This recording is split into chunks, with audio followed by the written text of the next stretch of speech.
Dapat umalis ang mga barko ng China sa Ayungin Shoal. Gitya ng Department of Foreign Affairs kasunod ng panibagong insidente ng pangharas ng China sa mga barko ng Pilipinas.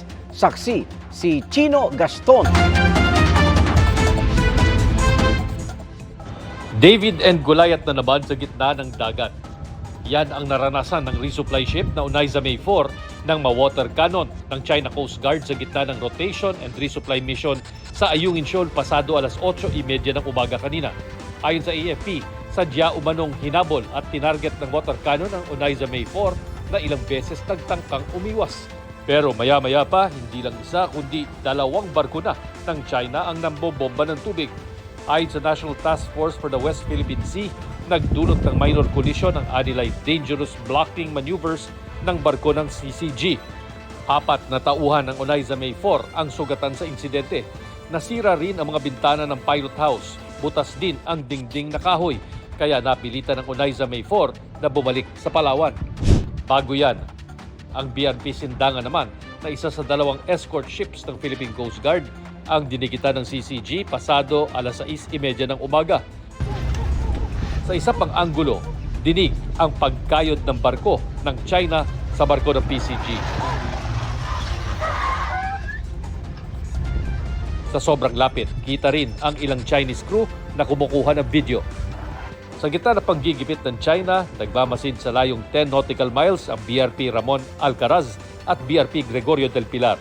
Sa huli, nakalusot ang unay sa May 1 at matagumpay na nakapaghatid ng supply at tauhan sa nakasadsad na BRP Sierra Madre sa Ayungin.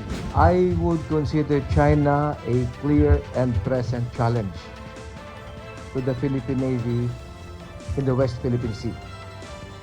The situation is not normal. It's not anymore normal. But we are up to the challenge. Ang insidente, kinundena ng Ambassador ng Amerika at United Kingdom. Naghayag din ng pagkabahala ang mga ambassador ng Germany, Japan, Australia at European Union.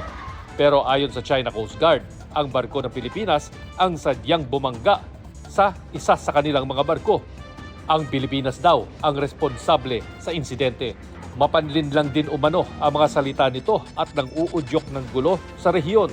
Git pa ng CCG, nilabag ng Pilipinas ang pangako nito ng magpadala ng mga barko para illegal na maghatid ng transport supplies.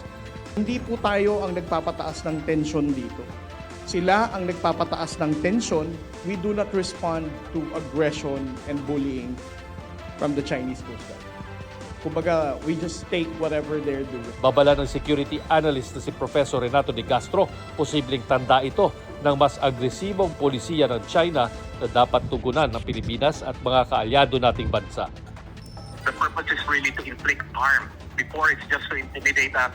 The purpose now is to inflict harm. So what will be next? Dahil sa insidente, ipinatawag ng DFA ang Chinese Deputy Chief of Mission ngayong hapon para ipaabot ang protesta ng Pilipinas. Git ng Pilipinas, dapat umalis na ang mga barko ng China sa Ayungin Shoal na bahagi ng ating exclusive economic zone at continental shelf. Mula nang maupo si Pangulong Bongbong Marcos sa pwesto, umabot na sa 142 ang mga protestang inihain ng Pilipinas laban sa China. Para sa GMA Integrated News, Chino Gaston ang inyong saksi. Kasunod ng pag-alma ng Pilipinas sa panibagong pangharas sa ROR mission sa Ayungin Shoal, naghayag din ng protesta ang Chinese Embassy. Ayon sa Chinese Embassy, illegal na trespassing po ang ginawa ng Pilipinas sa Ayungin Shoal. Anila profesional at alinsunod sa batas ang ginawa ng China Coast Guard. Mga kapuso, sama-sama tayong maging saksi. Mag-subscribe sa GMA Integrated News sa YouTube at para sa mga kapuso abroad, samahan niyo kami sa GMA Pinoy TV at sa www.gmanews.tv.